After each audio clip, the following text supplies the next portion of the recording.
ಒಂದು ಕಾಲದಲ್ಲಿ ವೀರಸಿಂಹ ಎಂಬ ರಾಜನು ತನ್ನ ರಾಜ್ಯವನ್ನು ಆಡಳಿತ ಮಾಡುತ್ತಿದ್ದ. ಆತನ ರಾಜ್ಯದಲ್ಲಿ ಎಲ್ಲವೂ ಸುಖಶಾಂತಿಯಿಂದ ನಡೆಯುತ್ತಿತ್ತು.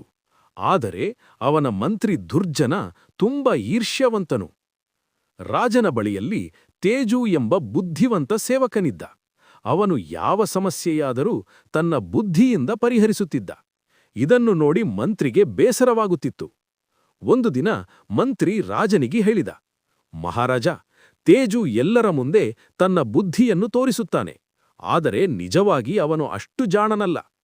ರಾಜನು ಕೇಳಿದ, ಹಾಗಾದರೆ ಅವನನ್ನು ಪರೀಕ್ಷಿಸೋಣ? ಮಂತ್ರಿಗೆ ಒಂದು ಕುತಂತ್ರ ಬಂದಿತು. ಅವನು ಹೇಳಿದ, ಮಹಾರಾಜ, ತೇಜುಗೆ ಒಂದು ಕಾರ್ಯ ಕೊಡಿ. ಸೂರ್ಯನ ಬೆಳಕನ್ನು ಹಿಡಿದು ಒಂದು ಕೋಣೆಯಲ್ಲಿ ಬಂಧಿಸಲಿ. ಆಗ ಅವನ ಬುದ್ಧಿ ಗೊತ್ತಾಗುತ್ತದೆ. ರಾಜನು ತೇಜುವನ್ನು ಕರೆಯಿಸಿ ಆದೇಶಿಸಿದ, ನಾಳೆಗೆ ಸೂರ್ಯನ ಬೆಳಕನ್ನು ಹಿಡಿದು ಕೋಣೆಯಲ್ಲಿ ತುಂಬಬೇಕು, ಆಗದಿದ್ದರೆ ಶಿಕ್ಷೆ.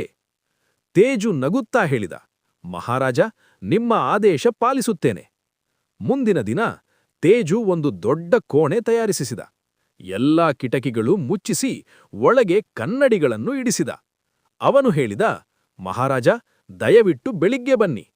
ಬೆಳಿಗ್ಗೆ ರಾಜನು ಬಂದನು. ತೇಜು ಬಾಗಿಲು ತೆರೆದಾಗ ಒಳಗೆ ಎಲ್ಲೆಡೆ ಬೆಳಕು ಪ್ರತಿಬಿಂಬವಾಗಿ ಹೊಳೆಯುತ್ತಿತ್ತು. ತೇಜು ಹೇಳಿದ, ಮಹಾರಾಜ, ನಾನು ಸೂರ್ಯನ ಬೆಳಕನ್ನು ಹಿಡಿದು ಈ ಕೋಣೆಯಲ್ಲಿ ತುಂಬಿದ್ದೇನೆ. ಇದು ಕನ್ನಡಿಗಳ ಸಹಾಯದಿಂದ ಬಂಧಿಸಲಾಗಿದೆ.